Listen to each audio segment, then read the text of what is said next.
next guest is a two-time Emmy and Golden Globe-winning actor with a new 3D adventure movie called Jack the Giant Slayer, opening on Friday, and a cookbook called the Tucci Cookbook. Please welcome Stanley Tucci.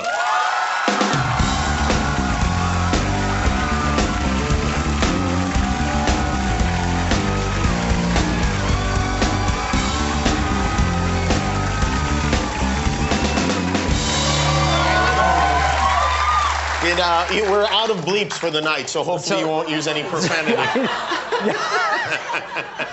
I had a feeling that might happen. Did you meet Gordon backstage? I did. Well, we did our little bit together, so yeah, yes. Oh, that's right. Yes, I guess yes, you would have met him then. Yes. I'm a big fan of his, actually. Are you? Do you watch the show? Yeah, I do. I watch, yes. You love food, and that's you and I met, and we bonded over our mutual gluttony. Yes, we did. I mean, instantly and intensely. Yeah, and I've been, fortunate enough to cook with you at your house. Yes, you made a delicious meal at my house. Oh, gosh. Lemon risotto, as I recall. Oh, I did make lemon risotto. Yes, that's it was right. very nice. That's and right. you put your family, this is not just your cookbook, it's your whole family's cookbook. Yeah, it's my whole family. It's not really my cookbook at all, in fact. It's a it says lie. the Tucci Cookbook it's on a lie. it. It's just to sell, I see it. Yeah. It's easier when it's a celebrity. Right, yeah, right. But no one's buying it, which is weird.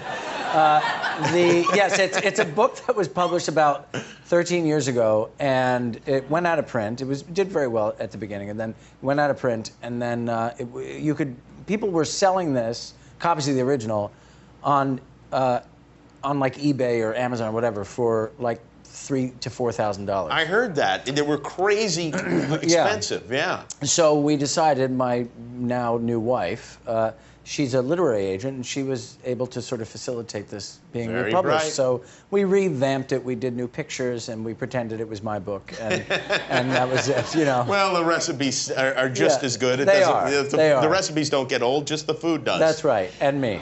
Growing up in an Italian house, yes. did your mother force feed you? Did you have the whole upbringing that everyone seems to have? Yes, I did. Yeah. I still have difficulty leaving food on my plate, even if I'm so full, Yeah. It's sad, really. Yeah, right. I think you just feel horrible. Yeah, I know. It's a weird thing. Why did I finish that? I could have just not all finished the worst things. Yeah, all of the children starving in wherever. Would you eat at school, or would you bring a lunch? Oh, no. I always brought a lunch. Yeah. I brought a lunch, but I brought more than a lunch. What would you bring? Well, I brought, people would bring those little bags that are specifically for lunches, the little paper bags when we were kids.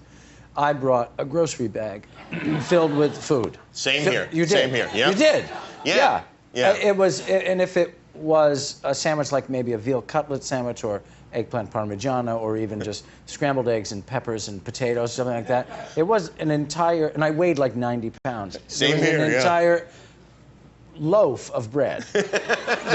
And the big grease spot on the side of the the bag. Really, Did the kids think that was weird? Because at my school, the kids thought it was very weird. Yeah, they did think it was weird. They were shocked. I mean, here was this sort of diminutive boy with lots of hair at the time walking in with this garbage bag. A sack. Of food. Oh, and what laborers are coming with you to eat your lunch, My mother, on my birthday especially, but every once in a while we'd have linguine and crabs, which was my favorite. Oh. And my mom would put that in my lunch, the leftovers the next day, and the horror on the children's faces. I mean, it was like they'd seen dissecting a frog in front of them. Yeah. I mean, it was. But how did she package it? How did she wrap it up for you? Poorly. I mean, I don't even remember. Yeah. I think it was just put in the lunchbox that had "Welcome Back, Cotter" on it or something.